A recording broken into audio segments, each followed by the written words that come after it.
नमस्कार साथियों, Neeraj career institute की हिंदी कक्षा में आप सभी का स्वागत है। आशा करता हूं आप सभी स्वस्थ होंगे, मस्त होंगे और परीक्षा की तैयारियों अपने शिक्षा में अध्ययन में आप व्यस्त होंगे। अब अपने विषय पर आते हैं। साथियों, हमने पिछली कक्षा में चर्चा की थी व्यंजन के प्रकार पर। उसमें हमने व्यंजन को केवल अध्ययन की सरलता के आधार पर वर्गीकृत किया था। अध्ययन की सरलता के आधार पर व्यंजन को हमने जिन भावों में बांटा था उनमें था स्पर्शी व्यंजन, अंतस्थ व्यंजन, ऊष्म व्यंजन, इनके साथ साथ संयुक्त व्यंजन, उत्क्षिप्त व्यंजन, द्विगुण व्यंजन, उत्तर व्यंजन का ही नाम है, और उसमें प्रयुक्त किया गया द्वित्व व्यंजन। द्वित्व व्यंजन में क्या था? संयुक्त व्यंजन और द्वित्व व्यंजन में यही अंतर था कि संयुक्त व्यंजन दो अलग अलग व्यंजनों के मेल से बनता है, जबकि द्वित्व व्यंजन एक ही वर्ण के एक स्वर रहित और एक स्वर सहित वर्ण के साथ निर्मित किया जाता है। अब हम चर्चा करेंगे व्यंजन को अन्य आधार पर कैसे बांटा जाता है। आज हम जिस पर चर्चा करेंगे वह है उच्चारण के आधार पर। जैसे कि आपने देखा ही पहले ही कि कहां कहां से उच्चारण हो सकता है, तो उसमें था कंठ, तालु, मूर्धा, दंत, ओठ, जहां से जीभ टकराती है और हवा निकलती है बाहर, वो स्थान। इन्हीं पांचों को तो कहा गया स्पर्शी व्यंजन। जो 5 वर्ग इसके हैं, का वर्ग से पा वर्ग तक, इन्हीं पांचों वर्गों को स्पर्शी व्यंजन में शामिल किया गया है। और अब देखते हैं इनके क्या आधार सकते हैं। अब देखिए, पहला है स्पर्श। इसमें जीभ स्पर्श करती है। ये कौन कौन से हैं? उच्चारण के आधार पर जब हम उच्चारण करेंगे तो इनका उच्चारण कैसे होगा? इसमें का वर्ग है, टा वर्ग, ता वर्ग और पा वर्ग, ये 4 वर्ग। का वर्ग से क्या तात्पर्य है? का, ये का शब्द, का वर्ग में का शब्द, का वर्ण जो है ये अपने अन्य वर्णों का प्रतिनिधि है, इसीलिए इसी से वर्ग का नाम दे दिया गया। ये क्या हो गया? का वर्ग। उसी हिसाब से इसमें टा, इसमें ता और इसमें पा के प्रथम 4 वर्ण। इनकी संख्या कितनी हो गई टोटल? 4 चौको 16। फिर संघर्षी। संघर्षी किसमें आएगा? जो ऊष्म व्यंजन है वही संघर्षी हैं। ये देखिए आगे लिखा है ऊष्म व्यंजन। इनकी संख्या कितनी है? 4। कौन कौन से? सा, स, सा और हा। फिर स्पर्श संघर्षी, जो स्पर्श भी करते हैं और संघर्ष भी करते हुए उच्चारण जिनका होता है, ये हैं चा वर्ग के प्रथम 4 वर्ण। अब चा वर्ग के प्रथम 4 वर्ण से क्या मतलब है? चा, छा, जा और झा। नासिक के, जिनका उच्चारण हम नाक, जब उच्चारण करते हैं इनका तो नाक से हवा निकलती है, मुंह से थोड़ा कम निकलती है। इसमें क्या होगा? इसमें होगा प्रथम 5 वर्गों के पंचमाक्षर। प्रथम 5 वर्गों के पंचमाक्षर का, ख, ग, घ, अंग, ये 5वां अक्षर। चा, छा, जा, झा, इया। टा, ठा, डा, ढा, ड़। ता, था, दा, धा, ना। और पा, फा, बा, भा, मा। ये अपने अपने वर्ग के 5वें अक्षर हैं, इसीलिए इनको क्या कहा गया है? इनको कहा गया है पंचमा अक्षर। इनकी संख्या कितनी? 5। संघर्षहीन, इनका उच्चारण में संघर्ष ही नहीं करना पड़ता। इनका उच्चारण कभी कभी स्वर जैसा होता है, कभी कभी व्यंजन जैसा होता है। या और वा, ये क्या है? ये अंतस्थ में आते हैं। किसमें? अंतस्थ में। इनकी संख्या कितनी है? 2। इन्हें क्या कहा जाता है? इन दोनों को कहा जाता है अर्ध स्वर। अर्ध स्वर। फिर प्रकंपित। प्रकंपित पिछले उसमें बताया गया था, प्रकंपित वर्ण केवल एक है, उसी को लुंठित वर्ण भी कहते हैं, और वह वर्ण है रा, इसी को लुंठित वर्ण भी कहेंगे। और यह भी अंतस्थ है। पार्श्विक, पार्श्व माने पिछला, ला का उच्चारण करते समय जीभ जब टकराती है तो इसके मुंह के दोनों किनारों, जीभ के दोनों किनारों से हवा बाहर निकलती है, पार्श्व से, पिछले हिस्से से, जीभ पिछले हिस्से से टकराती है। तो पार्श्व मतलब पिछला, यह है ला, केवल एक वर्ण है, केवल एक। और ताड़न जात इसे अलग से शामिल किया गया है। ताड़न जात, ताड़न जात क्या है? ताड़न जात वे वर्ण हैं जो टा वर्ग के तीसरे और चौथे वर्ण अर्थात डा और ढा के नीचे बिंदी लगाकर बनाए गए हैं। इनकी संख्या कितनी है? 2। अब देखिए कितने हो गए व्यंजनों की संख्या। आपको पता है कि मूल व्यंजनों की संख्या हमारी 33 है। अब इसमें देखिए 16 4 20 4 24 24 5 29 2 31 1 32 1 33, यहां हो गए टोटल। ये तो ताड़न जात है ना, ये तो बाद में निर्मित किए गए हैं, मूल नहीं है। हमारे मूल ये हैं 33। इस प्रकार हमने देखा कि उच्चारण के आधार पर, उच्चारण के आधार पर हम व्यंजन को, व्यंजन के वर्णों को हम किस आधार पर कैसे वर्गीकृत करते हैं। और हम अगला आधार देखते हैं। व्यंजनों के वर्गीकरण का अगला आधार है उच्चारण स्थान के आधार पर। उच्चारण स्थान के आधार पर किसका उच्चारण हम कहां से करें तो क्या होगा। अब देखिए इसमें उच्चारण स्थान में जब हम शुरू करते हैं तो कंठ से ही शुरू करते हैं, क्योंकि जब उच्चारण होता है तो अधिकतर जो मुंह की बनावट है उसमें सबसे पहले यहीं से शुरू होगा, ऐसे बाहर आएगा कंठ, फिर तालु, मूर्धा, दांत और उसके बाद में आखिरी में ओंठ। ये क्रम है। किसी किसी वर्ण का उच्चारण 2-2 स्थानों से होता है, जीभ 2-2 जगह टकराती है, और किसी किसी वर्ण के उच्चारण में जीभ मुंह के इन्हीं किसी भागों से टकराकर हवा बाहर आती है और उनका उच्चारण हम कर पाते हैं। ऐसे देखिए कंठ से, कंठ जिसका उच्चारण स्थान होगा उन्हें कहा जाएगा कंठ। उन्हें क्या कहा जाएगा? कंठ वर्ण। और ये हैं आ, का वर्ग। का वर्ग का मतलब का, ख, ग, घ, और इसी के साथ साथ अंगा और विसर्ग। विसर्ग क्या है? विसर्ग का मतलब हुआ आहा, अयोग वाह का दूसरा आहा। अगला है तालु। जिसका उच्चारण तालु से होता है, उच्चारण स्थान जिसका तालु है, उन वर्णों को कहा जाता है तालव्य। उन वर्णों को क्या कहा जाता है? तालव्य। ये हैं ई, चा वर्ग। चा वर्ग का अर्थ चा, छा, जा, झा, या और सा। ये दोनों भी किसमें शामिल हैं? ये दोनों शामिल हैं तालव्य में। इसका प्रश्न बहुत पूछा जाता है, परीक्षा में अधिकतर पूछा जाता है, खासकर पुलिस भर्ती में, लगभग हर परीक्षा भर्ती में पूछा गया है कि तालव्य कौन सा है। चारों वर्ण दिए रहेंगे और पता करना रहेगा तालव्य वर्ण कौन सा है। तो ये सा तालव्य सा है। अगला मूर्धा। जिसका उच्चारण मूर्धा यानी मसूरों से होता है, उच्चारण स्थान क्या है? मूर्धा। इन्हें कहा जाएगा मूर्धन्य। क्या कहा जाएगा? मूर्धन्य। इसमें शामिल है री। टा वर्ग। टा वर्ग मतलब टा, ठा, ड, ढ, ल। रा। रा को क्या कहा जाएगा? रा को कहा जाएगा प्रकंपित वर्ण या लुंठित वर्ण। और ये सा, इस सा को क्या कहेंगे? मूर्धन्य सा। अगला है दंत। उच्चारण स्थान दंत, कहा जाएगा इसको दंत्य। क्या कहा जाएगा? दंत्य। ता वर्ग।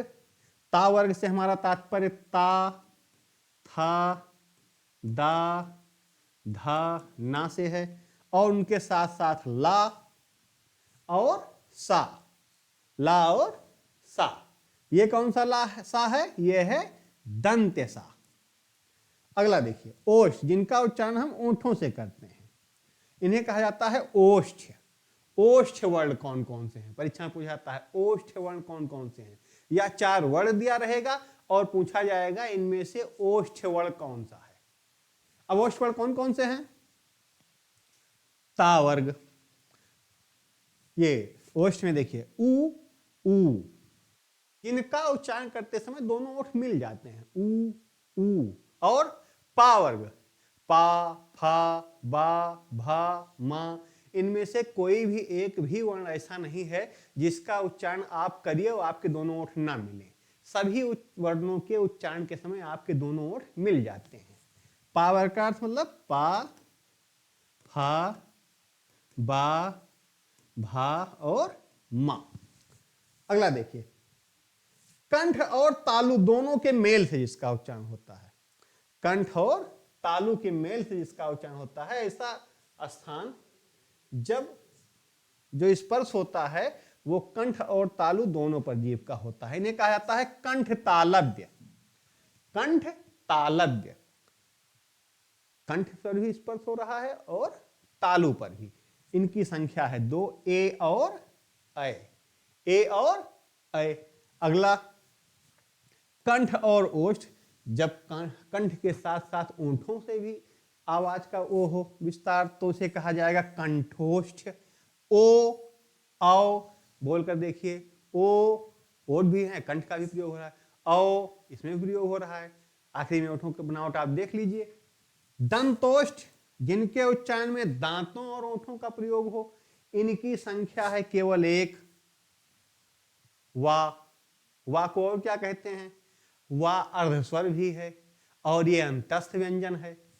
अगला देखिए, नासिका, जिसका प्रयोग हम नाक के माध्यम से करने का मतलब है कि इस वर्ण के उच्चारण में हवा मुंह की बजाय नाक से अधिक निकलती है।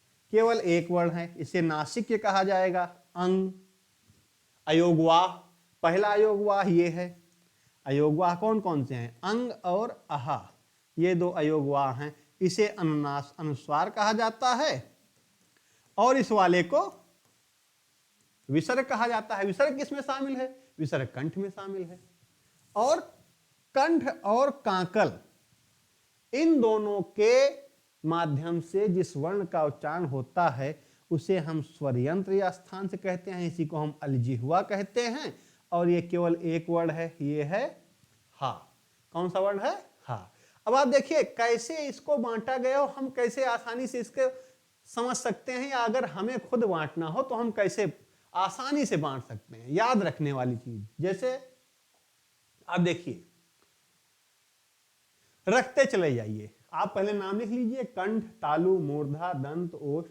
कंठ तालु, कंठ, ओष्ठ, दंत, ओष्ठ, नासिका और स्वरयंत्र। अब देखिए कैसे बांटता है।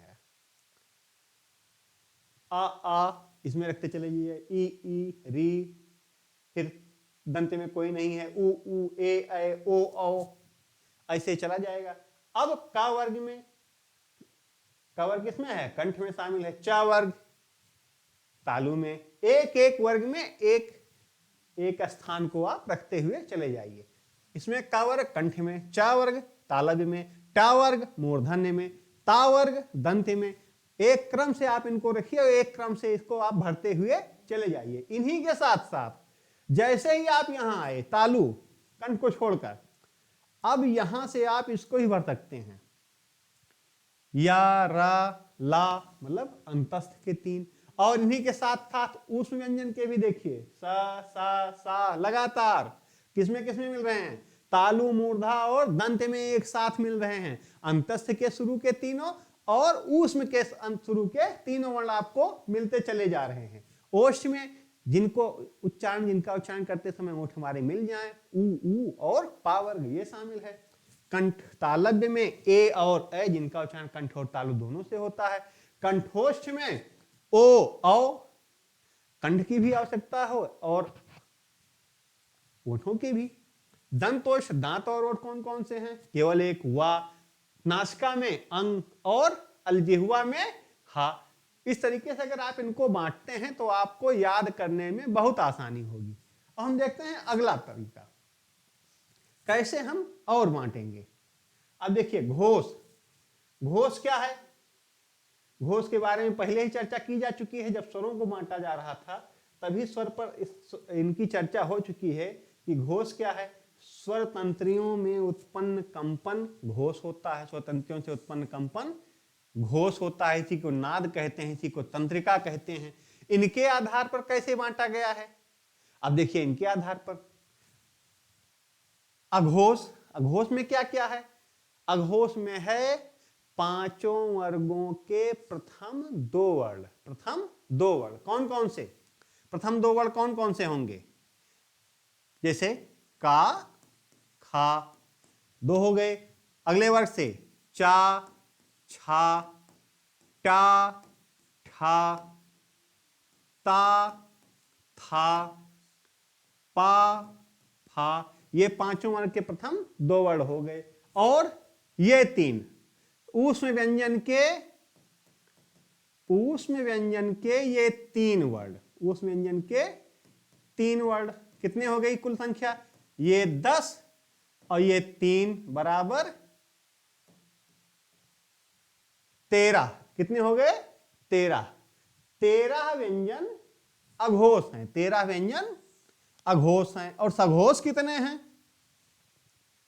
अघोष में स्वतंत्रियों में कंपन नहीं होता, सघोष में स्वतंत्रियों में कंपन होता है। इनकी संख्या पांचों वर्गों के अंतिम तीन वर्ण, अंतिम तीन वर्ण का मतलब गा घा अंगा, जा झा इया, डा ढ ड़ा, दा धा ना, बा भा और मा, ये पांचों वर्गों के अंतिम तीन वर्ण हो गए। कुल कितनी संख्या हो गई इनकी, इनकी संख्या हो गई 15, पांच 15। अंतस्थ व्यंजन, अंतस्थ व्यंजन कौन कौन से हैं, या रा ला और वा, कुल संख्या 4। हा, उस व्यंजन के तीन वर्ण अघोष हैं और एक वर्ण हा, ये क्या है, ये सघोष है। और सभी स्वर, सभी स्वरों की कितनी संख्या है 11, कितने हो गए 11 1 12, पहले व्यंजन ही गिन लीजिए, तो 15 4 19 1 20, 20 यहां 13 यहां 33 कुल हो गए। मूल व्यंजन हमारे 33 हैं, 33 यहां मिल गए। और सभी व्यंजन, ये सभी स्वर भी सघोष हैं। जब स्वरों की चर्चा हो रही थी, उनको अलग अलग वर्गीकृत किया जा रहा था, तो सघोष में इनको शामिल किया गया है। ये तो यहां इसलिए दे दिया गया है क्योंकि इससे आपको याद करने में आसानी हो कि कौन से वर्ण सघोष हैं और कौन से वर्ण अघोष हैं। स्वर व्यंजन दोनों साथ साथ, ये हो गए 11। अब 11 स्वर और 33 व्यंजन, हमारे जो मूल स्वर वर्ण हैं वो हैं कितने 44, यहां हमें प्राप्त हो गया। अब ऐसे ही हम देखेंगे कि प्राणत्व के आधार पर कैसे व्यंजनों का वर्गीकरण किया गया है। प्राणत्व में कौन कौन से आएंगे, प्राणत्व का मतलब हवा से है, मुंह से निकलने वाली हवा को हम प्राण कहते हैं। और उसके आधार पर दो वर्गीकरण किया गया है, दो भेद बनाए गए हैं, कौन कौन से, अल्प प्राण और महाप्राण। अब हम देखेंगे कि प्राणत्व के आधार पर कैसे वर्गीकृत करते हैं हम। जब हम प्राणत्व के आधार पर वर्गीकृत करते हैं, प्राण वायु या प्राणत्व के आधार पर, तो उसमें देखिए प्रथम पांचों वर्गों का, अब देखिए अल्प प्राण, अल्प प्राण में कौन कौन सा है, पांचों वर्गों का पहला तीसरा और पांचवा वर्ण, पहला तीसरा और पांचवा, पहला तीसरा और पांचवा, पांचों वर्गों का गा अंगा, चा जा इया, टा डा ड़ा, ता दा ना और पा बा मा, ये पांचतियां, इनकी संख्या कितनी हो गई 15। अब देखिए अंतस्थ वर्ण, अंतस्थ वर्ण पूरे पूरे या रा ला और वा, इनकी संख्या कितनी हो गई कुल 4। सभी स्वर, सभी स्वर का मतलब 11, ये किसमें हो गए अल्प प्राण में। अल्प प्राण में व्यंजन कितने हो गए 15 4 15 धन 4 बराबर 19। और महाप्राण में कितने व्यंजन हैं? पांचों वर्गों का दूसरा और चौथा वर्ण, दूसरा और चौथा वर्ण, मतलब खा, घा, छा, झा, ठा, ढा, था, धा, फा, भा, कुल 10। और ऊष्म व्यंजन कितने हैं? 4। कितने हो गए? 14, 19, 14, 33। संख्या हमारी कहीं कम ज्यादा नहीं हो रही है। हमारे मूल व्यंजन 33 हैं, वो 33 हमें मिल रहे हैं।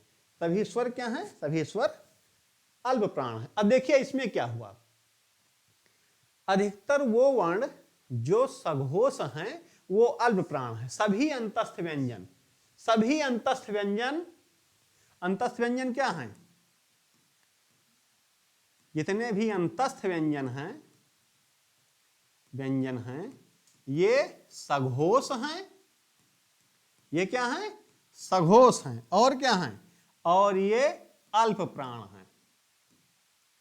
सघोष हैं और अल्प प्राण हैं। हा को छोड़कर, हा को छोड़कर सभी ऊष्म व्यंजन, क्या? ऊष्म व्यंजन ये क्या हैं? हा को छोड़कर जितने भी ऊष्म व्यंजन हैं वो अघोष हैं और महाप्राण हैं। महाप्राण हैं। हा एक ऐसा वर्ण है जो सघोष भी है, क्या है? सघोष भी है और महाप्राण भी है। किसमें? ऊष्म व्यंजन में। ऊष्म व्यंजन में हा एक ऐसा वर्ण है जो सघोष भी है और महाप्राण भी है। इस तरीके से हमने देखा कि व्यंजनों को अलग अलग आधार पर कैसे हम वर्गीकृत करते हैं, अध्ययन की सरलता के आधार पर कैसे करते हैं, कैसे हम उच्चारण के आधार पर करते हैं, और कैसे हम उच्चारण के स्थानों के आधार पर करते हैं। इसके साथ साथ घोषत्व के आधार पर कैसे किया जाता है, और प्राणत्व अर्थात प्राणवायु के आधार पर हम व्यंजन का वर्गीकरण कैसे करते हैं। व्यंजनों की संख्या हमारी 33, स्वरों की संख्या 11, अयोगवाह 2, अंतस्थ व्यंजन 4, ऊष्म व्यंजन 4, संयुक्त व्यंजन 4, उत्क्षिप्त व्यंजन 2। ये हमारी पूरी वर्णमाला है। आगत स्वर 1, विकसित स्वर 1, मूल स्वर ये पूरे 11। ठीक।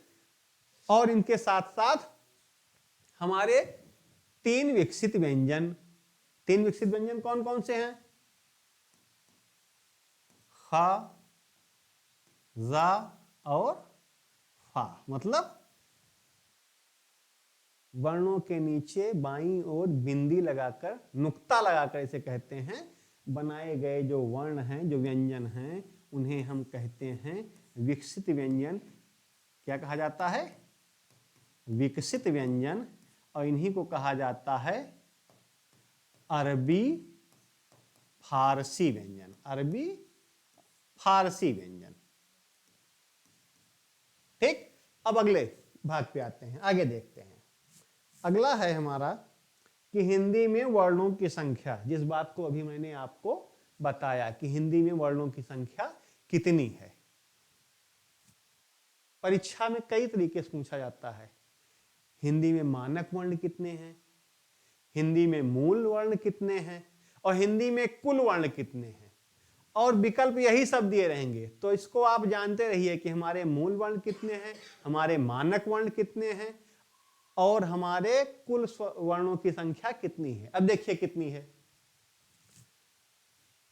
स्वर हमारे हैं मूल वर्ण में, जिनकी चर्चा मैं कई बार कर चुका हूं। हमारे स्वरों की संख्या कितनी है? 11। व्यंजन कितने हैं? 33। अभी कई बार इसकी चर्चा मैंने इसी वीडियो में की, इसी क्लास में की। कुल कितने हो गए? 11 धन 33 बराबर 44। इन्हीं को कहा जाता है मूल वर्ण या साधारण वर्ण। परीक्षा में पूछ लिया गया कि हिंदी में मूल वर्णों की संख्या कितनी है, विकल्प दे दिया गया 43, 44, 46 या 48, 48 जरूर देगा वो, क्योंकि यही तो आपको भ्रमित करना है उसे। 48 इसीलिए वो देगा क्योंकि आपको 48 के माध्यम से उसको भ्रमित करना है। लेकिन आपका सही जवाब होगा 44। हिंदी भाषा में मूल वर्णों की संख्या है 44। अभी 48 कैसे होते हैं या 52 कैसे होंगे, अब देखिए इनको आगे। अयोगवाह जुड़ गए, 2 अयोगवाह जुड़े इसके साथ 4 संयुक्त जुड़े और इसी के साथ 2 ताड़नजात जुड़े। अयोगवाह कौन कौन से हैं? अयोगवाह अंग, आहा, ये जुड़ गए इसके साथ। संयुक्त अक्षर 4, संयुक्त अक्षर कौन कौन से? छ, त्रा, ज्ञा और श्रा। और इनके साथ साथ 2 ताड़नजात, उत्क्षिप्त, फेंका हुआ, अलग अलग नाम है, 2 ही हैं, रा और ढा। इनको जोड़ दिया गया तो कितने हो गए? 52। प्रश्न यही होगा, हिंदी में कुल वर्णों की संख्या, जिसको पूछा जाता है परीक्षा में, हिंदी में कुल वर्णों की संख्या है 52, मूल वर्णों की संख्या है 44। अब आगे देखिए 56 कैसे होते हैं। ये मानक वर्णों की संख्या हिंदी में 56 है, वो कैसे होता है? अभी आप अब तक आप ये देखिए कि कुल स्वरों वर्णों की संख्या 44, हिंदी में कुल वर्णों की संख्या अगर एक साथ पूछा जाए तो 52। अब 56 कैसे होगा? देखिए इसी में जुड़ गया 56 हुआ कि इन्हीं मूल वर्णों के साथ में जुड़ गया 4 हमारे विदेशी वर्ण। अब 4 विदेशी कौन कौन से हैं? अब तक तो आपने यही सुना कि 3 व्यंजन और 3 व्यंजन के साथ आप याद करिए एक स्वर भी विदेशी है, एक स्वर भी विदेशी है। विदेशी स्वर कौन सा है?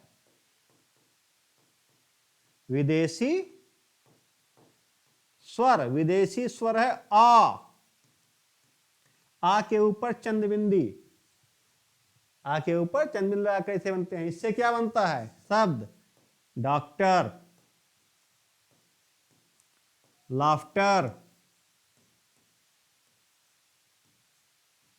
ये आधा है, फा आधा है, ये इससे बनते हैं। और व्यंजन कौन कौन से हैं? अभी चर्चा हुई कि हमारे विकसित व्यंजन कौन से हैं, हमारे विदेशी व्यंजन कौन से हैं, हमारे अरबी फारसी व्यंजन कौन कौन से हैं। तो इनकी संख्या 3 है,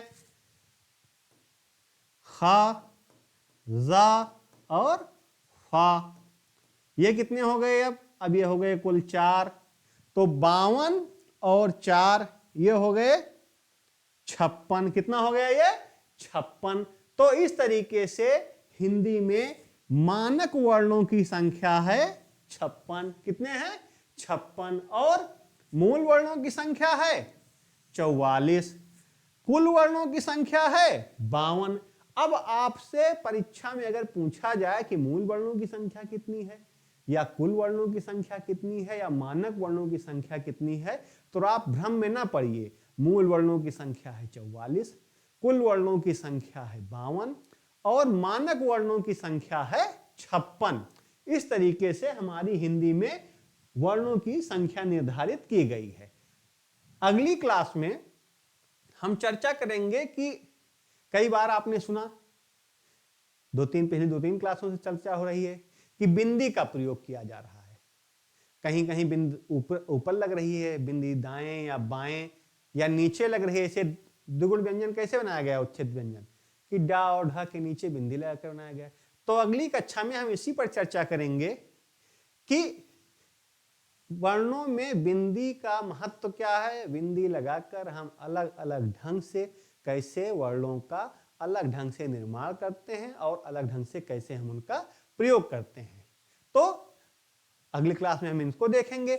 हम एक बार इसका फिर से रिवीजन कर लेते हैं। आज हमने पढ़ा कि उच्चारण के आधार पर कैसे व्यंजन का वर्गीकरण किया गया और उच्चारण के आधार पर कैसे किया गया। तो उच्चारण में कहां से उच्चारण होता है, कैसे करते हैं, उसके आधार पर स्पर्शी, कंठ से, तालु से, मोड़ से, ये सब उच्चारण स्थान में आते हैं और उसमें स्पर्शी, संघर्षी और स्पर्श संघर्षी, इस पर सब पर चर्चा की गई।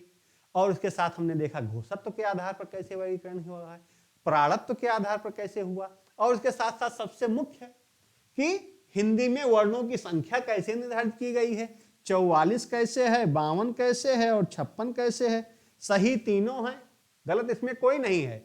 बस आप ये ध्यान रखिए कि परीक्षा में प्रश्न में पूछा क्या गया है, मूल वर्ण पूछा गया है कि मानक वर्ण पूछा गया है कि कुल वर्ण पूछा गया है, उसी के हिसाब से आपका उत्तर होगा। तो अगली कक्षा में हम जिस विषय पर चर्चा करेंगे वो चंद्रबिंदु या बिंदी का प्रयोग रहेगा, इसलिए आप अगले वीडियो भी हमारे देखते रहिए। साथ ही साथ आपको बता दूं कि हमारे टेलीग्राम चैनल नीरज कैरियर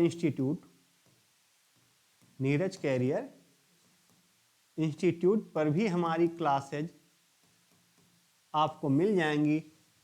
आप हमारे टेलीग्राम चैनल को ज्वाइन कीजिए, हमारे टेलीग्राम चैनल को ज्वाइन कीजिए और उस पर भी आप हमारे वीडियोज को पा सकते हैं। इन्हीं शब्दों के साथ मैं अपनी बात को यहीं विराम देता हूं। अगली कक्षा में चंद्रबिंदु पर या बिंदुओं के साथ चर्चा के साथ मैं आप सबके बीच फिर से हाजिर होऊंगा। तब तक के लिए आप सभी को नमस्कार।